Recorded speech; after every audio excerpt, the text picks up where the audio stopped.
Bismillahirrahmanirrahim. Assalamualaikum warahmatullahi wabarakatuh. Waalaikumsalam warahmatullahi wabarakatuh. Alhamdulillahirabbil alamin wassalatu wassalamu ala sayyidina Muhammadin ibni Abdullah Mustafa Rasulillah miftah babi rahmatillah adada ma fi ilmillah salatan wa salaman daimaini bidawami mulkillah wa ala alihi wa sahbihi wa mawala amma ba'd.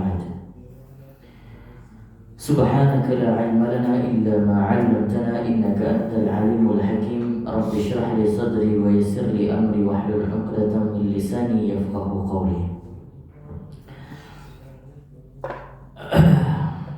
Alhamdulillah, puji dan syukur kepada Allah Subhanahu wa taala. Salat dan salam kepada baginda Nabi sallallahu alaihi wasallam, kepada para sahabatnya, kepada para tabi'in, ulama mutaqaddimin dan ulama mutaakhirin. Jamaah al-muttaqin yang dimuliakan Allah Subhanahu wa taala, kita ambil waktu sejenak ya. Insyaallah semoga tidak melewati 30 menit. Kita akan bacakan dan kita akan terangkan sedikit daripada kisah-kisah tokoh-tokoh hebat, yaitu pada masa era baginda Nabi Sallallahu Alaihi Wasallam, yang termasuk dengan era sahabat baginda Nabi Sallallahu Alaihi Wasallam. Di dalam kitab tersebut yang berjudul Suwar min Hayatis Sahabah, ini karangan daripada seorang ulama yang pernah mengenyam pendidikan di Kairo, Al-Azhar, dan kemudian melanjutkan ke Saudi Arabia, yang bernama Abdurrahman Fa'ad Al-Basha. Nanti kalau cari bukunya ada. Ini luar biasa. Beliau saking senangnya menulis, mungkin memang expertnya di bidang sejarah, saking senangnya menulis sirah, bukan hanya sirah tentang Nabi Sallallahu Alaihi Wasallam, tapi juga banyak menulis tentang era sahabat, di era sahabat dan juga tabi'in. Ahlan wa sahlan.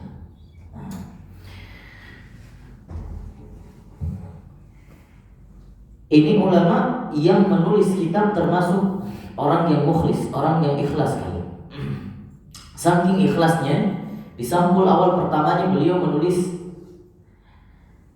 wallahi, semoga dengan saya menulis beberapa tokoh-tokoh yang menurut saya menjadi panutan di era kita sekarang, yang dimana mereka adalah orang yang paling terpilih di antara orang-orang yang dipilih. Di antara mereka adalah orang-orang yang paling suci hatinya, yang menemani Rasul Sallallahu Alaihi Wasallam. Semoga dengan tinta ini Allah menggolongkan saya dan siapa saja yang membacanya bersama mereka nanti mendampingi Rasul Sallallahu Alaihi Wasallam. Itu ada di covernya langsung. Di dalam buku tersebut, kitab tersebut, ada 65 tokoh yang dipilih oleh ulama Abdurrahman Rif'at Al-Basha ini. Kalau saya melihat, mungkin tidak semua sahabat ditulis, termasuk sahabat-sahabat yang familiar seperti Umar bin Khattab, terus kemudian Abu Bakar As-Siddiq, Utsman bin Affan, Ali bin Abi Thalib, justru tidak masuk di dalam bukunya. Kenapa? Karena beliau menulis memilih tokoh-tokoh sahabat yang terpilih sebagai aksi heroiknya untuk membela Islam pada zaman Nabi Sallallahu Alaihi Wasallam, yang sangat luar biasa pengorbanannya. Bukan berarti Sayyidina Utsman, Sayyidina Ali, Sayyidina Abu Bakar itu kurang pengabdiannya kepada Islam, bukan begitu. Tapi memang beliau menulis bagian-bagian daripada sahabat-sahabat yang memang tidak familiar yang tidak banyak diketahui oleh orang-orang awam. Justru ada 65 tokoh yang mungkin tidak mungkin kita milih semuanya, akan tetapi beberapa kita jelaskan, dan dari 65 itu saya pilih lagi. Jadi dalam per hari insya Allah kita bahas satu tokoh. Cuman di dalam tokoh tersebut biasanya ada hubungannya dengan tokoh yang lain. Maka terkadang kita bahas satu topik, tapi kita bisa membahas dua tokoh sekaligus. Ala kulli hal, belajar sirah bukan hanya mengetahui menarik ceritanya, tapi belajar sirah yang paling penting adalah memahami dan mengambil ibrah daripada tuntunan atau suri tauladan yang ditampilkan melalui akhlak mereka radhiyallahu anhu. Tokoh yang pertama yang akan kita ambil pada pagi hari ini yang bernama Sa'id bin Amir al-Jumahi. Sa'id bin Amir al-Jumahi. Mungkin kurang familiar ya, tidak pernah dengar. Sa'id bin Amir al-Jumahi. Baik. Kita tidak mungkin membaca semuanya, dan saya mengutip beberapa simpulan-simpulan saja yang insya Allah bermanfaat untuk kita baca. Sa'id bin Amir al-Jumahi, beberapa sahabat-sahabat Nabi yang kita tahu bahwasannya mereka lah yang luar biasa pengorbanan mendampingi Rasul sallallahu alaihi wasallam. Jemaah sekalian, begitulah Allah memilih orang-orang yang hidup di zaman Nabi sallallahu alaihi wasallam. Mungkin kita enggak ditakdirkan untuk hidup di zaman Nabi, karena Allah tahu kadar keimanan kita. Allah tahu kadar kesucian hati kita. Lalu kita harus yakin bahwa yang dipilih oleh Allah Subhanahu wa taala daripada sahabat-sahabat Nabi pada masa eranya Nabi sallallahu alaihi wasallam itu adalah sahabat-sahabat yang suci hatinya, yang imannya kuat. Bahkan ada orang-orang hidup di zaman Nabi tapi tidak mau beriman. Ini justru lebih jahat dan lebih bejat daripada orang-orang yang hidup di akhir zaman. Kalau orang sesat di akhir zaman masih dimaklumkan karena jauh daripada kenabian. Maka timbullah orang-orang yang memang pada masa Nabi Sallallahu Alaihi Wasallam yang dikatakan Fir'aunnya pada masa Nabi Sallallahu Alaihi Wasallam seperti Abu Jahal, Abu Lahab dan lain sebagainya. Nah, maka ada orang-orang yang luar biasa mengorbankan dirinya untuk memperjuangkan agama Allah Subhanahu wa taala, bahkan mencintai Nabi sallallahu alaihi wasallam dengan penuh keyakinan. Sa'id bin Amir al-Jumahi adalah potret daripada sebagian daripada sahabat-sahabat Nabi yang melihat seorang sahabat yang lain. Jadi terkadang hidayah itu akan tampil daripada orang-orang yang memang tidak terduga. Makanya kita diperintahkan Allah Subhanahu wa taala untuk terus menebar kebaikan.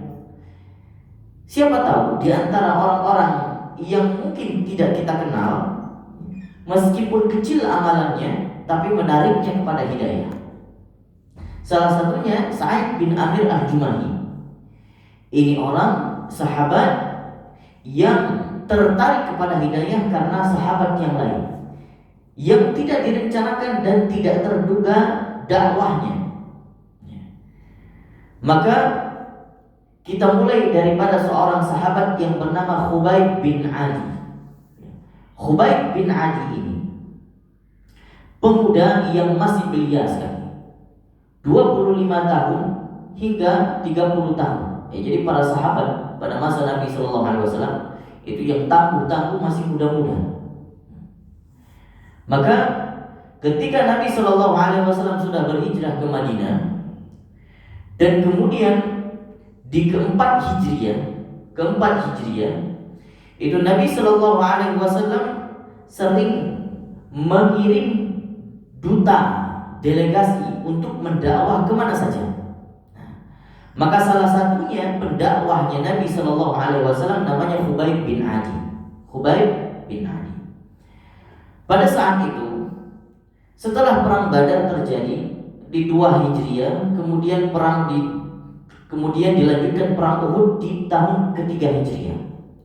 Artinya masa-masa itu adalah masa kelam bagi orang-orang Quraisy.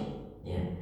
Jadi banyak daripada keluarga dan pemuka-pemuka Quraisy saat itu gugur di medan perang Badar dan perang Uhud. Bahkan kalau kata Nabi Shallallahu Alaihi Wasallam, sahabat-sahabat yang lulusan perang Badar, ya, yang pernah ikut perang Badar, pernah ikut dengan perang Uhud, itu titelnya beda. Bahkan dibedakan dengan kata ujungnya Al-Badri. Ya. Ini sahabat-sahabat yang ikut di perang Badar dan perang Uhud. Ya. Kalau bisa dikatakan kalian boleh buat apa saja semaumu, sudah diampunkan dosanya, sudah dijamin masuk surga. Nah, ini sahabat-sahabat yang ikut perang Badar dan perang Uhud, termasuk Khubayb bin Adi.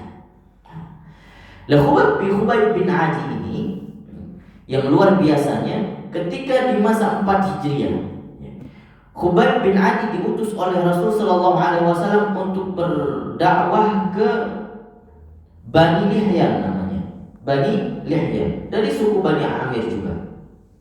Nah, dari orang-orang Mekah, ternyata apa yang diperbuat oleh mereka? Mereka membuat makar, mereka membuat rencana supaya duta-duta Nabi Shallallahu Alaihi Wasallam yang diajar, ya, datang delegasi dari Mekah, ketemu dengan Rasul Shallallahu Alaihi Wasallam. Ya Rasulullah, kami perlu didakwahi, kirim dong beberapa pendakwahmu. Ternyata Nabi Shallallahu Alaihi Wasallam menyetujui. Oke, baik, kami akan mengirim ke sukumu. Dikirimlah 10 orang sahabat, yang termasuk di dalamnya Khubayb bin Adi, yang dipimpin oleh Asim bin Thabit. Nah, Asim bin Thabit ini, kalau kita cerita nanti pada kesempatan Asim bin Thabit akan diceritakan. Asim bin Thabit kalau dikatakan ini orang yang paling mahal.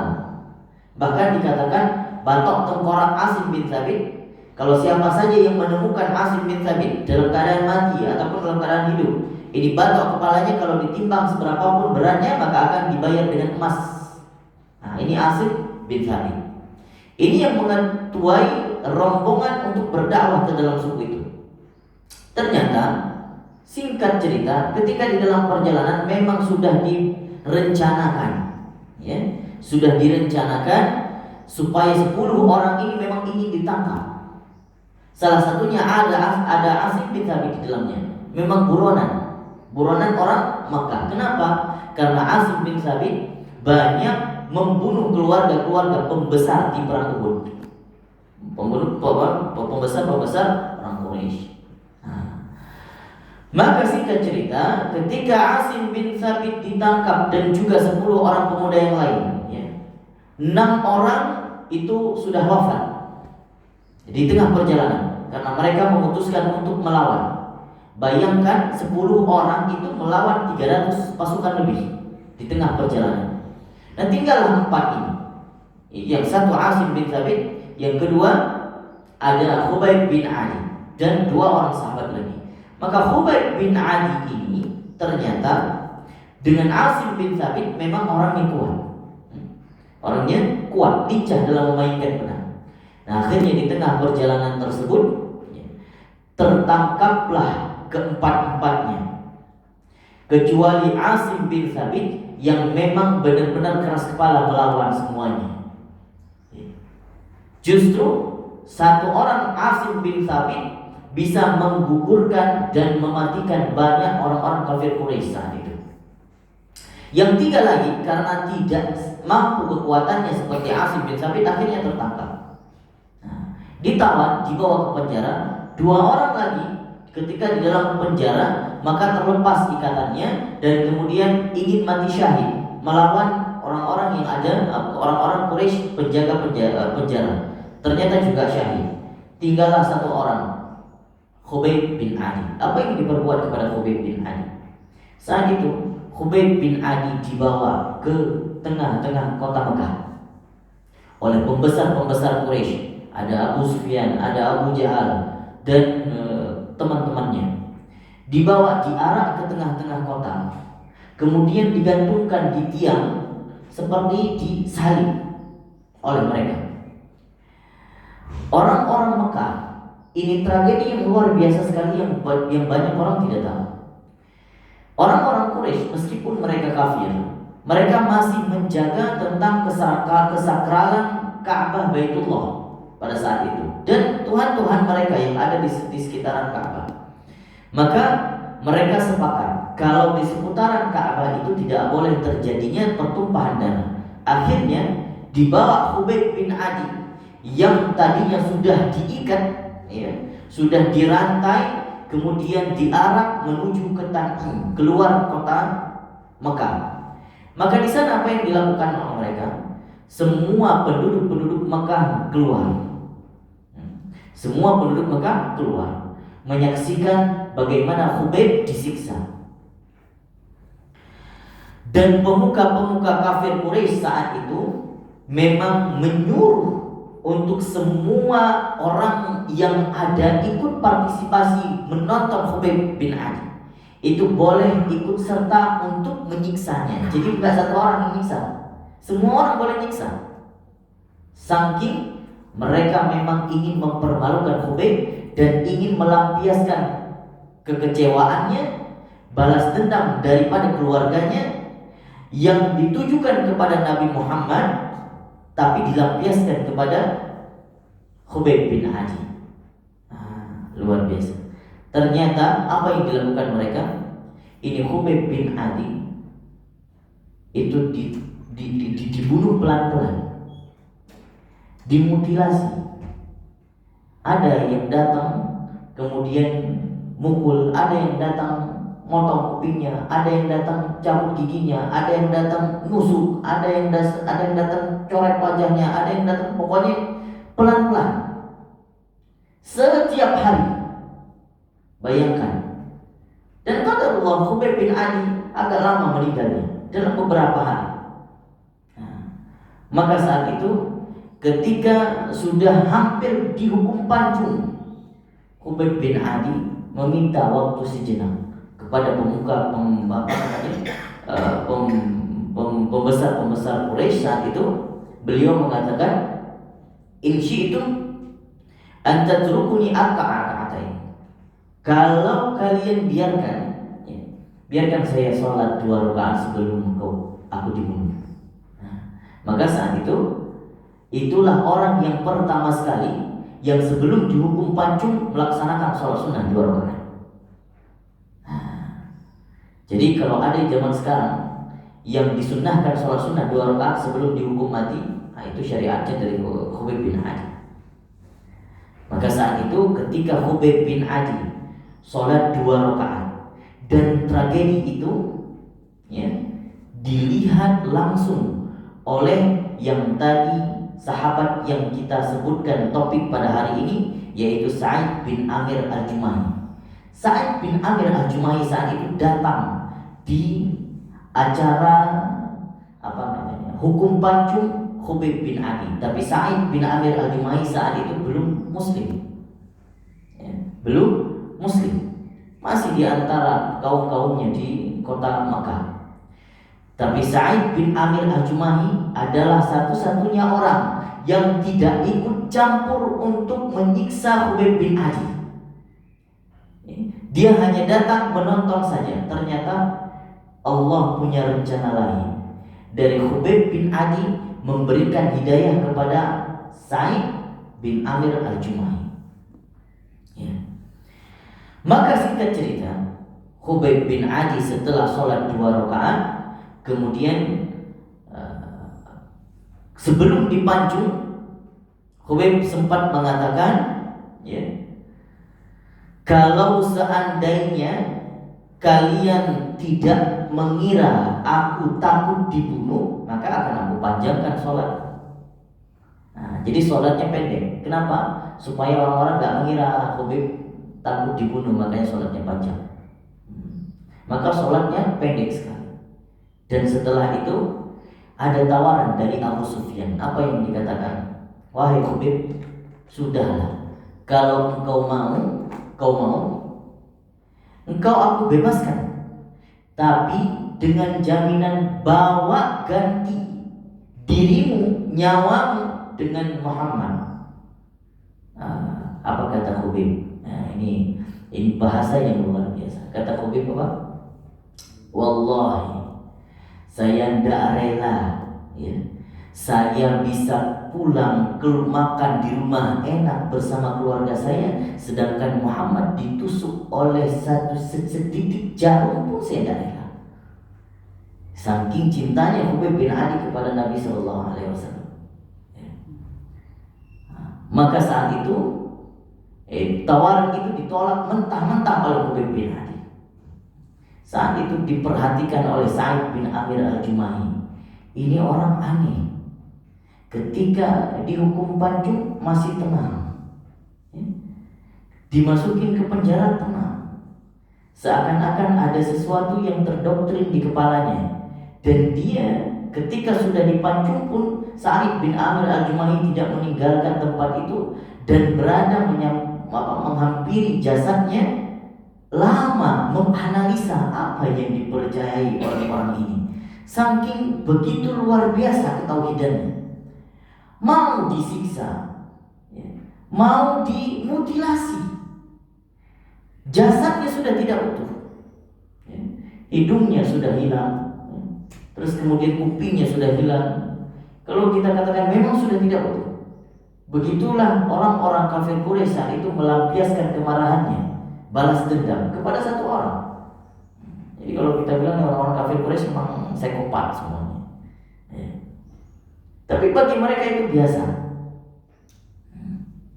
Maka yang terjadi adalah ketika Sa'id bin Amir al-Jumahi memperhatikan itu, kemudian ternyata itulah yang kerekam terus di kepala Sa'id bin Amir al-Jumahi. Bagaimana ketika dia ditawarkan oleh Abu Sufyan untuk digantikan jasadnya dengan Muhammad, dan dia mentah-mentah menolak. Dan sebelum matinya, ketika dia sebelum dihukum pancung, sempat akhir katanya,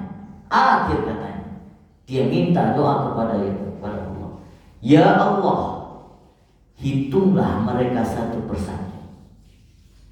Jangan engkau biarkan siapa saja yang menyiksaku hari ini bebas daripada neraka jahanam. Nah, ini akhir daripada doa orang terzalim. Yang tidak termasuk daripada doanya adalah Sa'id bin Amir al-Jumahi, yang salah satu yang satu-satunya orang yang akhirnya mendapat hidayah.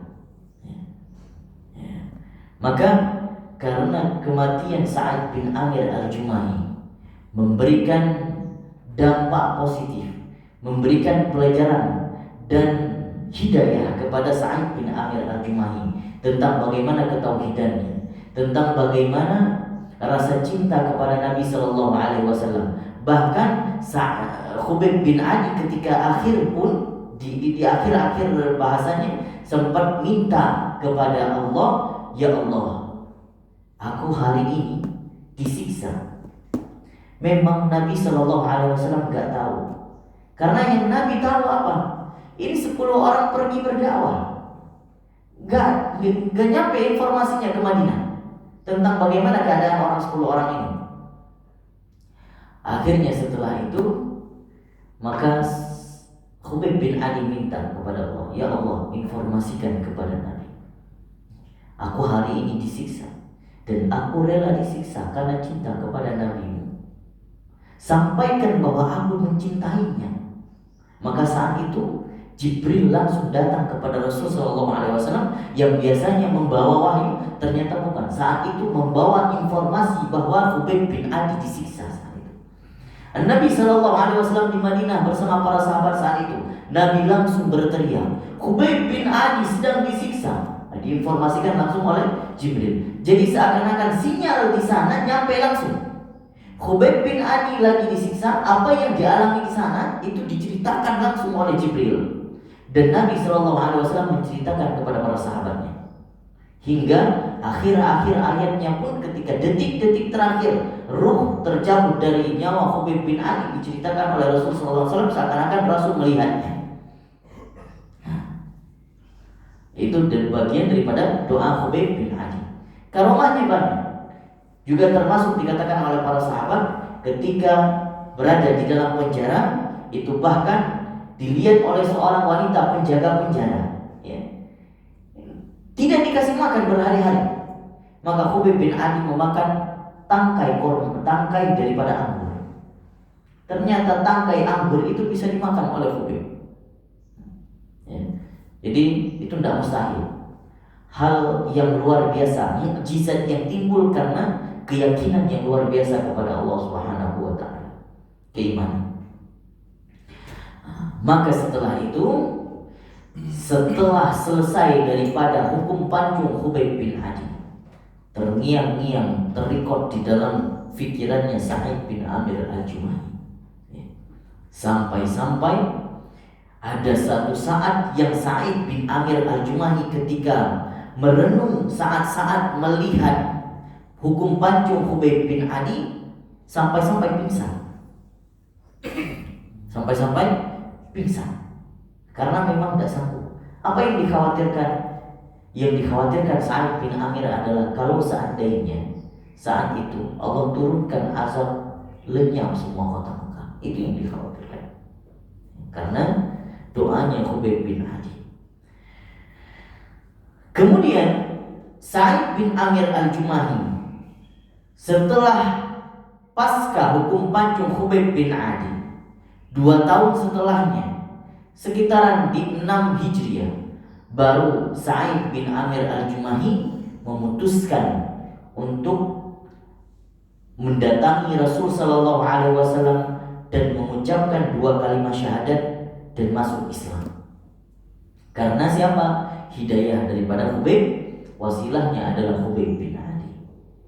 Sampai di depan Rasul sallallahu alaihi wasallam, Sa'id bin Amir al-Jumahi mengucapkan 2 kalimat syahadat dan menjadi sebilah pedang daripada 2 sahabat setelahnya yang memegang tongkat estafet kepemimpinan, Abu Bakar As-Siddiq dan Umar bin Khattab. Jadi Sa'id bin Amir al-Jumahi itu masih dipegang karena orangnya jujur, maka menjadi gubernur pada masa Khalifah Umar bin Khattab. Tapi ini orang meskipun diberikan amanah, unik, ya, unik. Kenapa?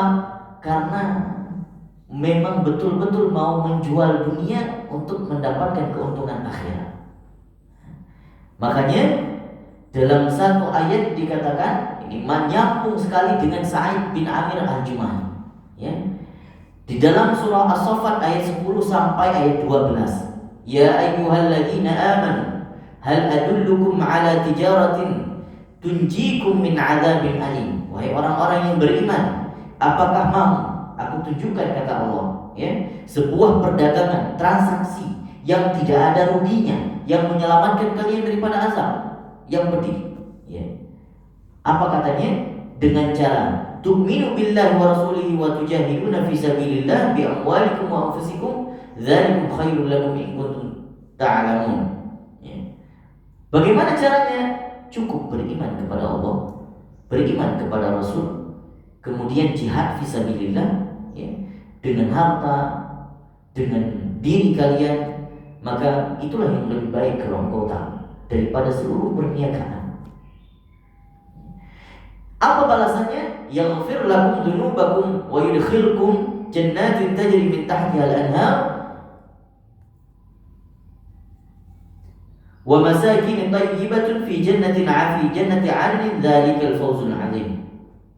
Balasannya adalah kalian akan diampunkan dosanya dan kemudian dimasukkan ke dalam surga yang di bawahnya mengalir daripada sungai-sungai, dan itulah surga Jannatul 'Adnin, dan itulah kemenangan yang agung, kata Allah Subhanahu wa taala. Pada saat itu, inilah yang dipegang oleh Sa'id bin Amir al-Jumahi. Pada suatu ketika, awal kisah yang sangat familiar, yang banyak sekali diceritakan oleh para ulama-ulama sejarawan, ya. Sa'id bin Amir al-Jumahi ini, ya, ketika ditawarkan oleh Umar ibn Khattab melihat bahwasannya ada satu kota di negeri Syam atau disebut dengan Humus, kota Humus. Kota Humus ini sudah beberapa kali pergantian pemimpin. Karena penduduknya masih terikat dengan tradisi-tradisi lama pada masa Romawi. Jadi sulit sekali untuk diubah karakternya. Beberapa kali reshuffle pemimpin, maka Umar bin Khattab memikirkan siapa lagi yang pantas. Maka Sayyidina Umar salat istikharah, akhirnya terfikir siapa? Sa'id bin Amir al-Jumahi untuk ditugaskan sebagai gubernur di kota Humus. Nah, disebut dengan kota Humus di antara sekitaran Kufah di Syria sekarang. Nah, maka saat itu meskipun sempat ditolak oleh Sa'id bin Amir al-Jumahi, apa yang dikatakan? Inna lillahi wa inna ilaihi raji'un. Wahai Umar, engkau telah meletakkan sebuah gunung di atas pundakku. Sempat Sayyidina Umar saat itu marah mendengarnya, ya. Kalau tidak ada yang membantuku, ya, bahkan kalian semua menjauh ketika ditawarkan untuk membantuku, kemudian siapa lagi yang bisa membantuku? Maka dalam beberapa kesempatan ini Sa'id bin Amir al-Jumahi, karena orangnya tegas, amanah dan jujur, di awal-awal kepemimpinan Sayyidina Umar, Sa'id bin Amir al-Jumahi sering datang kepada Sayyidina Umar. Bayangkan seorang presiden yang tiba-tiba rakyat yang biasa datang kepadanya langsung menasihati, wahai Umar, jangan sampai terpengaruh sama manusia, tegakkan hukum karena Allah. Mungkin kan kita kalau sekarang pergi gubernur bupati yang nggak usah presiden, datang tiap pagi kantornya, Bapak Fulan, tolong tegakkan hukum karena Allah. Nggak mungkin. Tapi saat itu Sa'id bin Amir al-Jumahi hampir setiap hari datang ke Sayyidina Umar untuk menasihati. Justru Sayyidina Umar dengan sangat senang untuk menerimanya. Jangan sampai terpengaruhi karena manusia, tegakkan hukum karena Allah. Maka saat itu jadi sebuah yang dinotis oleh Sayyidina Umar bahwa ini orang cocok untuk dijadikan pemimpin. Sayyidina Umar memilih Sa'id bin Amir al-Jumahi untuk diletakkan ke kota Humus. Maka berangkatlah Sa'id bin Amir al-Jumahi ke kota Humus. Dalam beberapa tahun kemudian, karena memang Sa'id bin Amir al-Jumahi orangnya jujur, bahkan Sayyidina Umar menawarkan, aku akan tetapkan gaji untukmu setiap bulan. Apa kata Sa'id bin Amir? Untuk apa ini gaji? Untuk memenuhi kebutuhan. Untuk apa gaji kalau sudah ada baitul mal? Diberikan 1.000 dinar yang pertama oleh Sayyidina Umar untuk perbekalan, ternyata sampai di Humus semuanya dibagikan kepada fakir miskin, janda, anak yatim. Dan beliau hidup sederhana. Seorang gubernur. Dengan talentanya ini cerdik sekali. Dia pintar mengatur kepemerintahan, tapi memang ada beberapa hal yang tidak disenangi oleh masyarakatnya. Maka setelah beberapa tahun dipegang kepemimpinan kegubernuran oleh Sa'id bin Amir al-Jumahi, Umar ibn Khattab itu sempat mengutus, meminta bahwa duta daripada Humus datang kepada Umar ibn Khattab. Apa yang dikatakan? Wahai delegasi dari Humus, tolong tuliskan orang-orang fakir miskin atau janda-janda atau anak yatim mau kita santuni. Ditulis. Ternyata itu Umar bin Khattab sudah familiar, orang yang setiap tahun biasanya ditulis. Nah saat itu tertulislah orang yang baru. Siapa namanya? Sa'id bin Amir al-Jumahi. Terus kemudian Umar bin Khattab nanya, ini kok ada Sa'id bin Amir al-Jumahi, siapa ini? Sayyidina Umar pura-pura nggak tahu. Ini katanya, ini gubernur kami. Loh kok gubernur kalian miskin? Kalian tulis nih di daftar fakir miskin. Istilahnya masuk ke daftar du'afa, du'afa. Terus kemudian Sayyidina Umar sampai menangis mendengar cerita daripada dutanya ini. Mendengar tentang bagaimana kehidupan Sa'id bin Amir al-Jumahi sebagai gubernur, tapi tidak pernah menikmati apa-apa. Tidak pernah menikmati gajinya sendiri, tidak pernah. Saking begitu mengharap keuntungan akhirat, tidak mau keuntungan dunia. Maka saat itu Umar bin Khattab setelah beberapa bulan kemudian datang ke Homs. Sampai di sana, Sayyidina Umar setiap orang ditanyakan, bagaimana kehidupan kalian dengan pemimpin kalian, Sa'id bin Amir al-Jumahi, gubernur. Wallahi bagus sekali, pemimpin yang bagus. Ya, ketika disatukan pemimpin yang bagus, dia layak untuk memimpin dan lain sebagainya, dia cerdas. Apa yang tidak layak bagi kalian? Ada 4 hal, wahai Amirul Mukminin, yang kami tidak tahu alasannya, dan itu selalu dia laksanakan. Apa itu? Kemudian yang pertama dikatakan, yang pertama, ini Sa'id bin Amir al-Jumahi di dalam kisahnya, di dalam setiap kepemimpinannya, kalau seandainya di waktu malam dia tidak boleh diganggu. Waktu siang memang selalu datang untuk istilahnya belusukan. Tapi waktu malam siapapun yang mencarinya dia tidak mau diganggu. Kemudian dipanggil Sayyidina Umar, panggil Sa'id bin Amir al-Jumahi. Kita klarifikasi. Datang Sa'id bin Amir al-Jumahi, dikatakan benar, ini pengaduan daripada rakyat-rakyatnya. Apa katanya? Benar ya Amirul Mukminin. Wallahi saya sudah menghabiskan hari-hari saya untuk masyarakat, khidmah saya untuk masyarakat, dan saya cuma minta kesempatan di malam hari khidmah saya kepada Allah. Waktu saya kepada Allah hanya di waktu malam hari. Oke, jelas? Jelas. Ada lagi yang mau mengadukan Sa'id bin Amir al-Jumahi? Ada. Apa katanya? Setiap pagi, memang setiap hari ini pemimpin kita datang belusukan, melihat siapa saja fakir miskin, menolong siapa saja yang harus ditolong. Tapi datangnya kesiangan, selalu udah mendekati siang, kesiangan. Benar Sa'id, benar ya Amirul Mukminin. Kenapa? Karena saya tidak punya pembantu, saya tidak punya asisten. Setiap hari saya harus mengadon roti sendiri.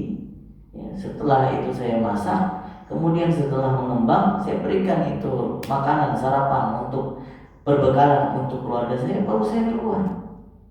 Saking begitu sederhananya nih pemimpin. Oke, sudah jelas? Jelas. Kemudian ditanya lagi, ada pengaduan lagi? Ada. Apa dikatakan?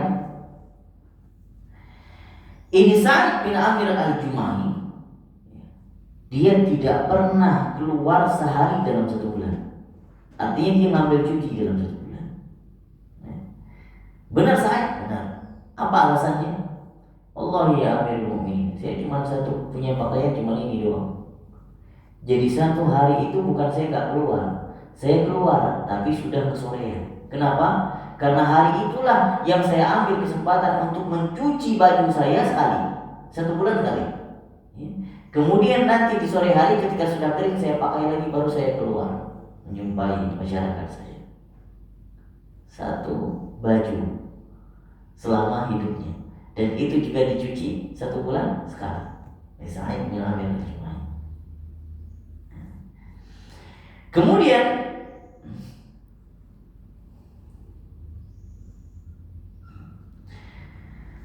dikatakan lagi, tapi terkadang bahkan ada seharian ini gak nampak pemimpin saya. Seharian belas. Benar Sa'id? Benar. Apa alasannya? Apa yang dikatakan? Saya sempat kalau seharian saya tidak keluar, itu biasanya saya pingsan sehari. Apa alasanmu kamu pingsan? Kamu sakit? Bukan ya Rasulullah. Wallahi dari awal saya masuk Islam sampai sekarang masih ada rekaman potret ketika saya melihat Khubayb bin Adi disiksa. Dan sampai sekarang ketika saya mengingat itu saya nggak tahan, sampai saya pingsan. Begitu sakit saya melihatnya. Saking saya selalu mengharap, karena saya khawatir, saya takut. Karena saat itu saya ada di sana. Saya tidak membela Khubayb bin Adi, saya hanya berdiri saja. Saya khawatir, saya takut di yaumil akhir nanti Allah selalu minta pertanggungjawab dari saya saat itu. Apa yang harus saya katakan? Itu yang selalu difikirkan oleh Sa'id bin Amir al-Jumahi, sehingga dalam setiap bulan bahkan ada sekali pingsan karena gak kuat. Maka setelah mendengar itu, sahabat Umar ibn Khattab langsung mengatakan, memang tidak salah prasangka saya kepadamu.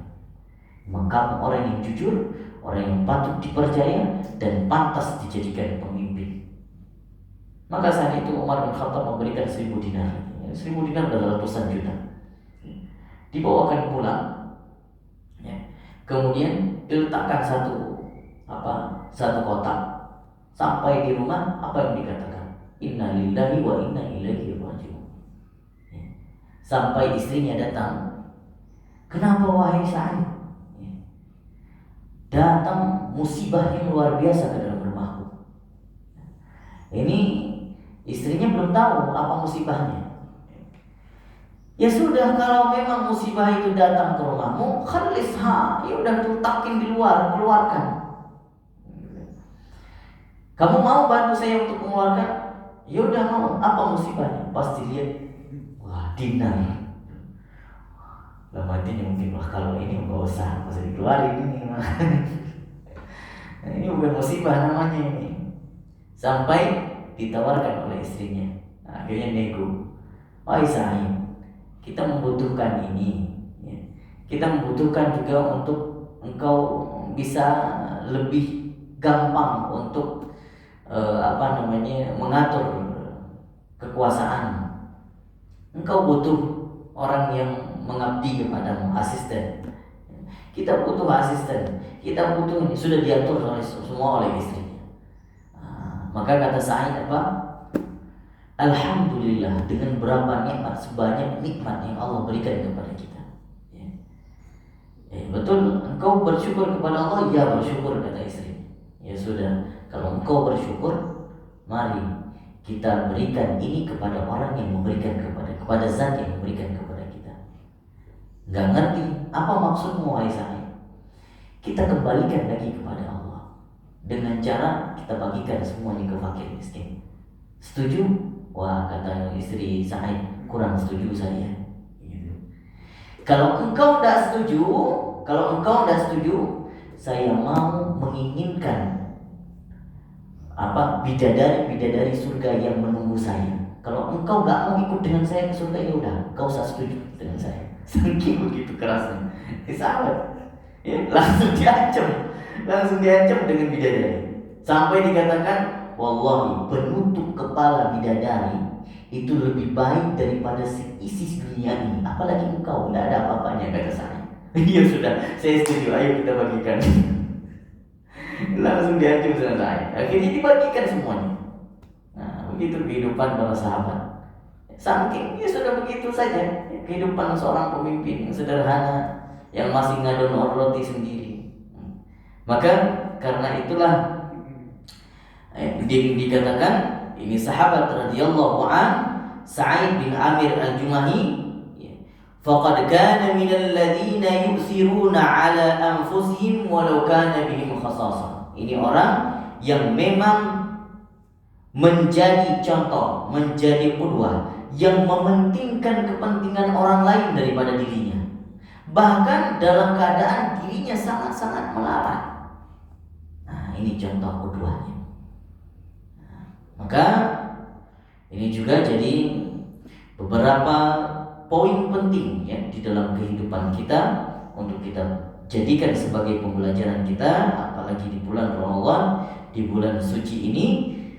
Bahkan seperti Nabi Shallallahu Alaihi Wasallam dikatakan kedermawanan Nabi di bulan Ramadan itu seperti angin berhembus. Memang Nabi si paling dermawan, tapi ketika bulan Ramadan lebih dermawan lagi. Maka begitu juga kita di bulan Ramadan seharusnya ya, tidak ada yang membuat diri kita ragu untuk mengharapkan ridho kepada Allah Subhanahu wa taala. Dan pentingkan kepentingan orang lain sebagaimana kita mencontohi beberapa sahabat-sahabat Nabi sallallahu alaihi wasallam dengan keimanannya yang tulus mengharapkan ridho Allah Subhanahu wa taala sampai-sampai menjual dunianya demi akhiratnya. Ya. Itu yang mungkin dapat kita paparkan pada pagi hari ini, semoga bermanfaat ya. Kisah daripada Sa'id bin Amir al-Jumahi dan Khubayb bin Adi ya. Barakallahu fikum. Setelah ini kalau ada yang ingin talaki silahkan, kalau tidak nggak apa-apa ya. Karena kita khususkan talaki Sabtu Minggu saja. Tapi kalau ada yang ingin, saya insyaallah bersedia. Barakallahu fikum. Billahi taufiq wal hidayah wal ridha wal inayah. Assalamualaikum warahmatullahi wabarakatuh.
Sudah dimatikan.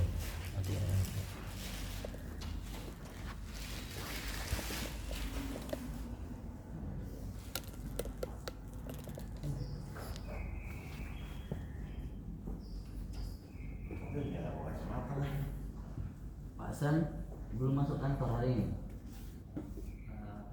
Masuk nanti tuh. Jam berapa masuk? Jam 8. Ramadan agak mundur ya masuknya. Sama aja. Sama aja. Sama. Surah An-Nisa ayat ke 20. Silakan.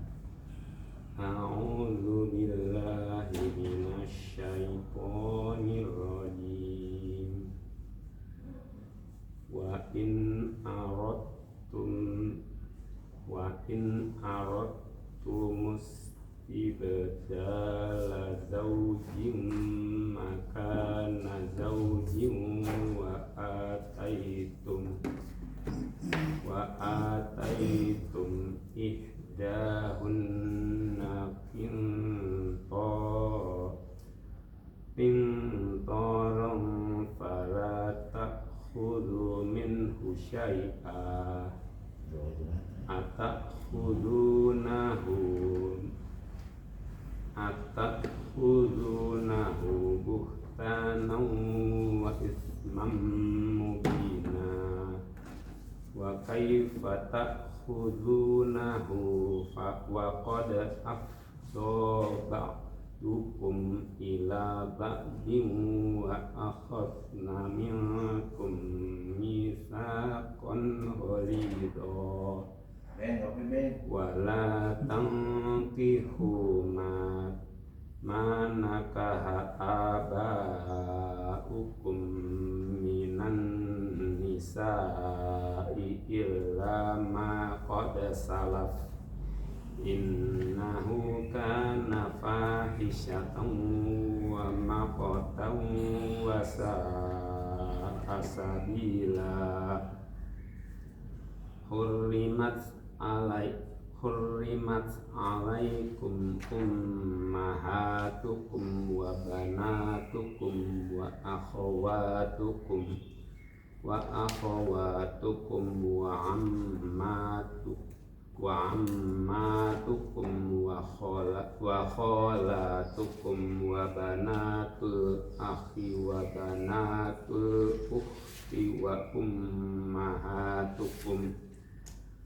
ummahatukumul lati arda'nakum wa akhawatukum minar radha'ati wa ummahatu nisaikum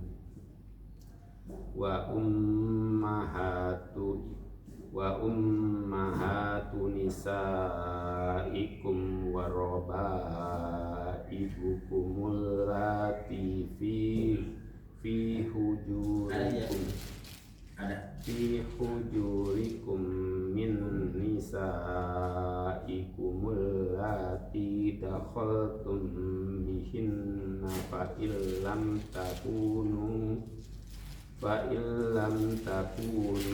dakhaltum bihinna fala junaha alaikum wa halailu abnaikumul ladina min aslabikum wa antajama'u bainal ukhtaini illa ma qad salaf innallaha kana ghafurur rahima. Surah An-Nisa bagus untuk melatih pandangan cepat karena dia hanya kalimat-kalimat yang bukan kalimat-kalimat yang hampir sama tapi kalimat hampir sama misalnya kalimat ukhtun dengan ukhtaini dengan akhawai, kalimat-kalimat yang memang sebenarnya secara makna sama tapi perubahan bentuk kalimatnya. Ini banyak di dalam surah An-Nisa karena banyak membahas tentang hukum-hukum juga. Bentuknya karena itu ya, karena domir atau karena domir akhirnya ini bagus untuk mengasah ketelitian. Kalau itu bukan ini asli, bukan i'rab bukan kalau i'rab beda. Kalau i'rab itu kan terakhir cuman di ini akhir aja, itu dalam bentuk sorofnya ya. Nah ini akhirannya ya. Berarti besok halaman 2 ayat 24 ya Ustaz. Silakan Ustaz.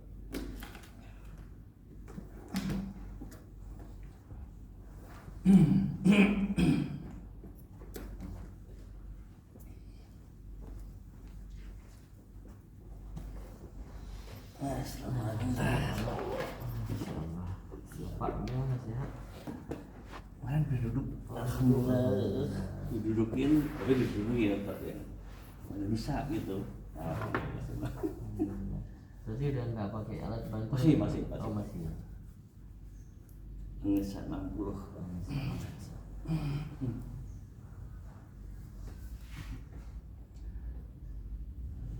A'udzu billahi minasyaitonir rajim.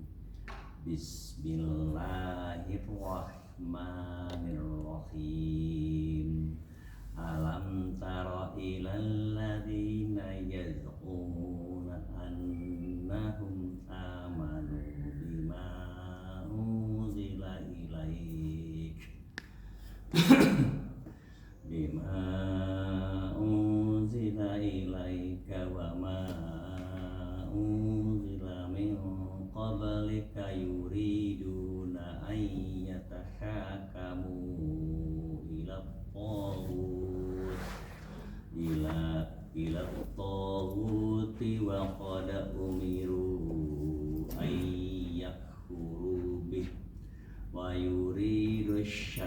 الشيطان أن يضلهم ضلالا ضلالا ويريد الشيطان أن يضلهم ضلالا بعيدا وإذا قيل لهم تعالوا إلى ما أنزل الله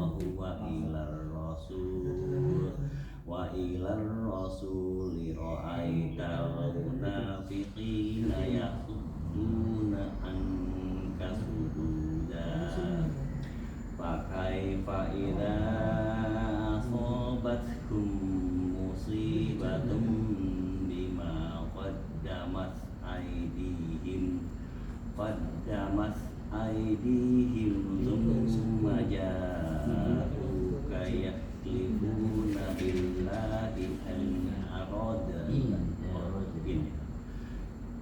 ثم جاءوك يحلفون بالله إن أردنا إلا إحسانا وتوفيقا أولئك الذين يعلم الله ما في قلوبهم فأعرض عنهم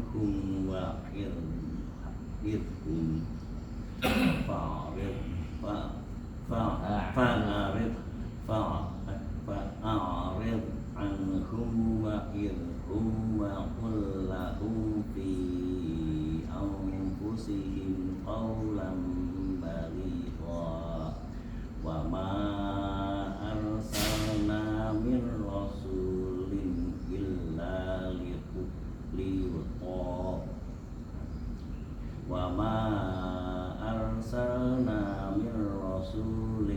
إلا ليطاع بإذن الله ولو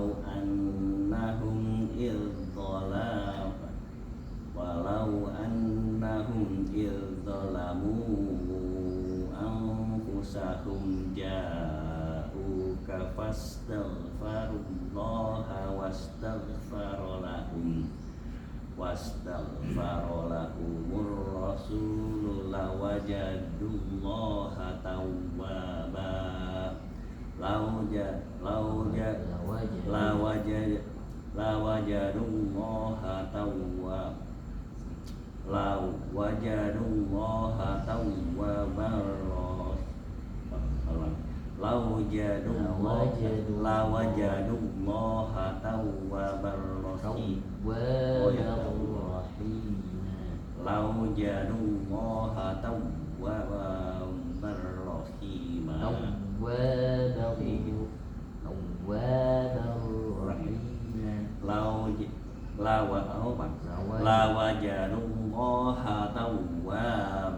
رحيما Fala wa rabbika la yu'minuna hatta yuhakkimuka fima syajarat bainahum thumma la yajidu fi anfusihim harajan mimma qadaita wa yusallimu taslima.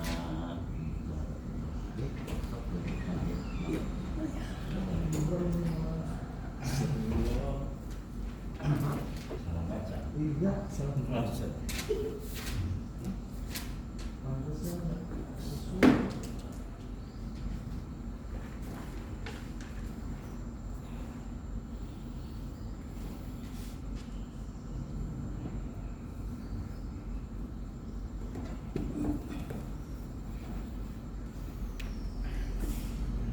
A'udzu billahi minasy syaithanir rajim.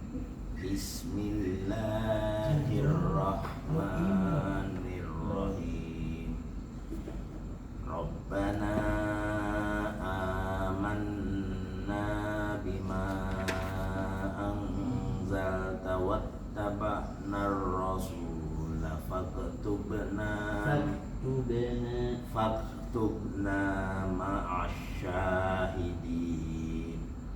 Wa makaru wa makarallah wallahu khairul makirin. Idh qala Allahu ya Isa inni mutawaffika wa rafi'uka ilayya wa mutahhiruka ilayya wa mutahhiruka minal ladzina kafaru wa ja'ilul ladzina taba'u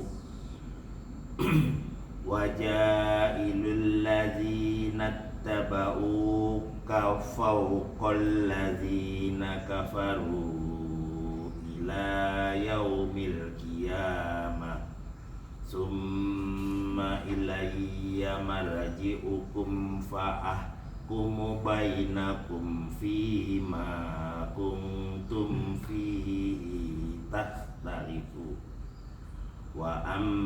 fa'ammal ladzina kafaru fa'u'adzibuhum 'adzaban syadida fid dunya wal akhirah wa ma lahum min nasirin. Wa ammal ladzina amanu wa 'amilus solihati fayuwaffihim ujurahum wallahu la yuhibbuz zalimin. Dzalika natluhu 'alaika minal ayati waddzikril hakim.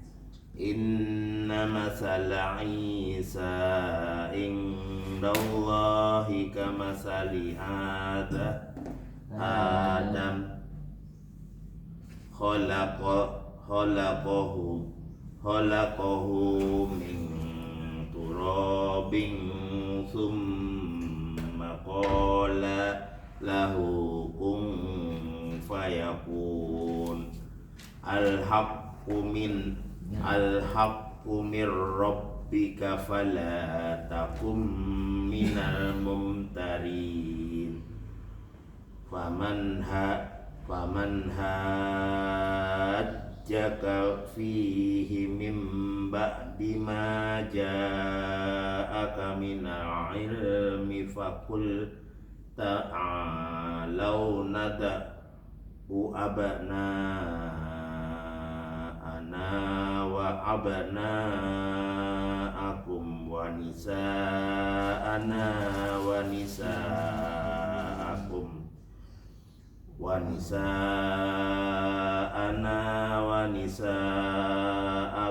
wa anfusana wa anfusakum summa nabtahil fanaj'al la'natallahi 'alal kadhibin. Ayat ke-62.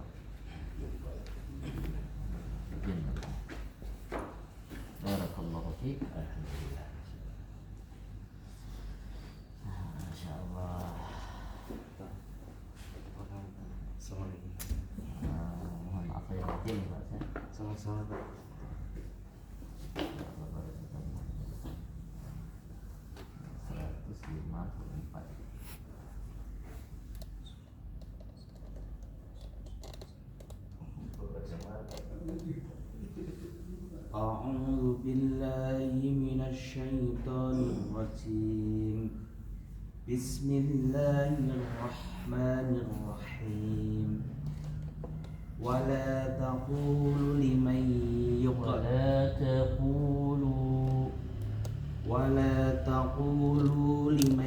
yuqtalu fi sabilillahi amwat bal ahya'un walakin la tash'urun. ولنبلونكم بشيء من الخوف والجوع ونقص من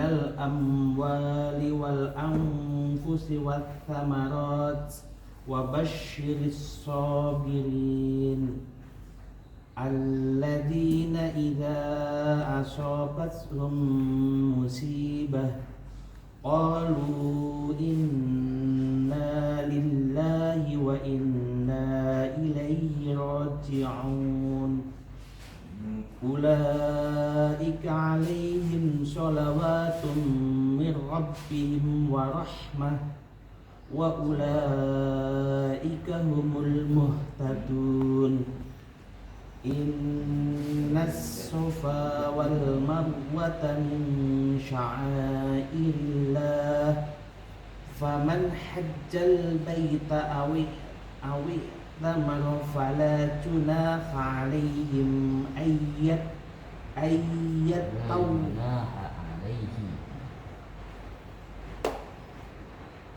فمن حج البيت أو اعتمر فلا جناح عليه أن يطوف بهما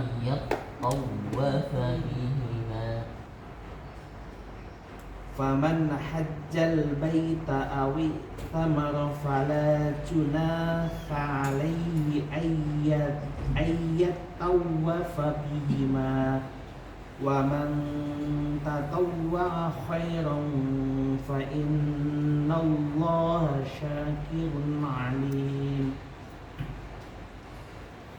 إن الذين يكتمون ما أنزلنا من البينات والهدى من بعد ما بيناه للناس في الكتاب أولئك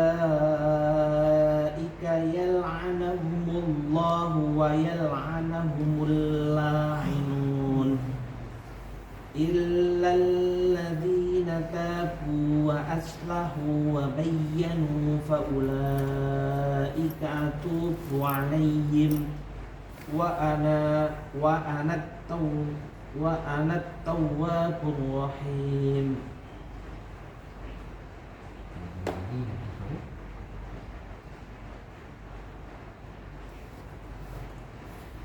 إن الذين كفروا وماتوا وهم كفار أولئك عليهم لعنة الله والملائكة أولئك عليهم لعنة الله إن الذين كفروا وماتوا وهم كفار أولئك عليهم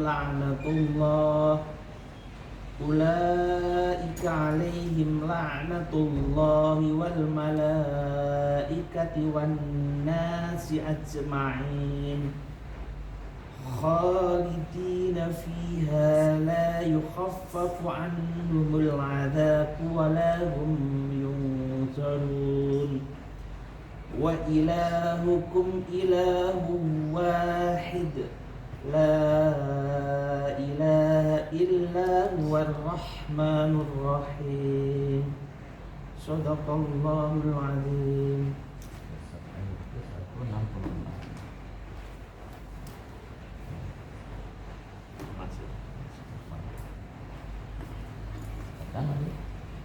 Toma.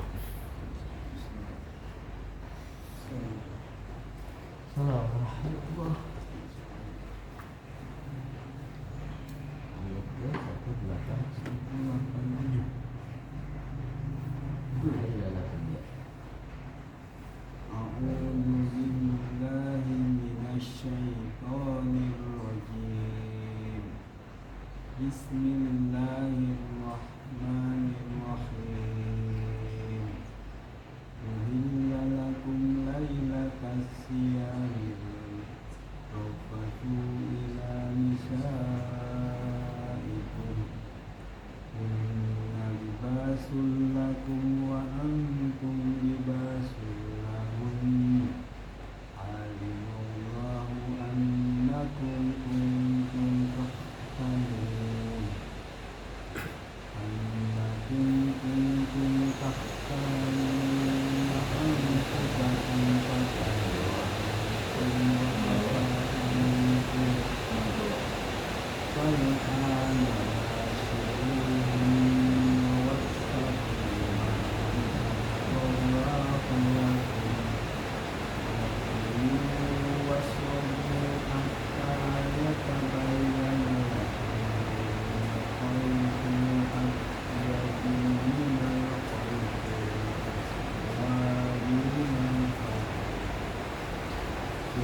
tilka hududullah tilka hududullah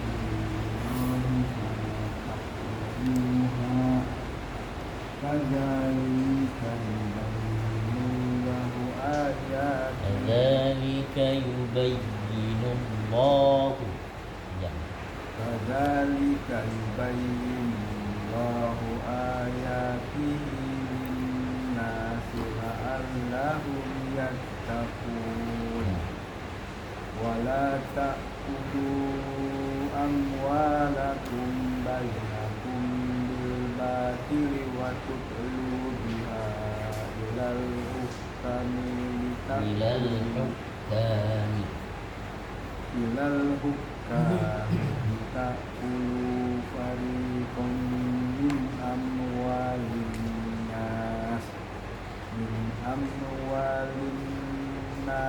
bil ismi min amwalin nasi bil ismi wa antum ta'lamun yas'alunaka 'anil Ahillah. yas'alunaka 'anil ahillah qul hiya mawaqitu lin-nasi wal hajj walaysal birru an ta'kul buyutan min zuhuriha walakinnal birra man ittaqa wa'tul buyutan min abwabiha wattaqullaha la'allakum tuflihun wa qatilu fi sabilillahi alladhina yuqatilunakum wa la ta'tadu innallaha la yuhibbul mu'tadin.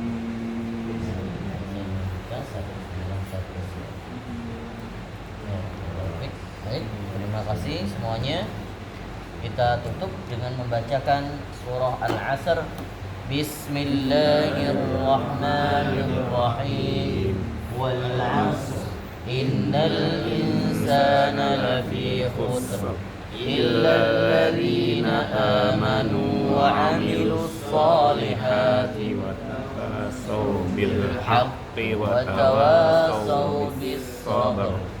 Sadaqallahul azim. Subhanakallahumma rabbana wa bihamdika asyhadu an la ilaha illa anta wa nastaghfiruka wa natubu ilaik. Insyaallah besok kita ketemu kembali. Barakallahu fikum. Assalamualaikum warahmatullahi wabarakatuh. Waalaikumsalam warahmatullahi wabarakatuh.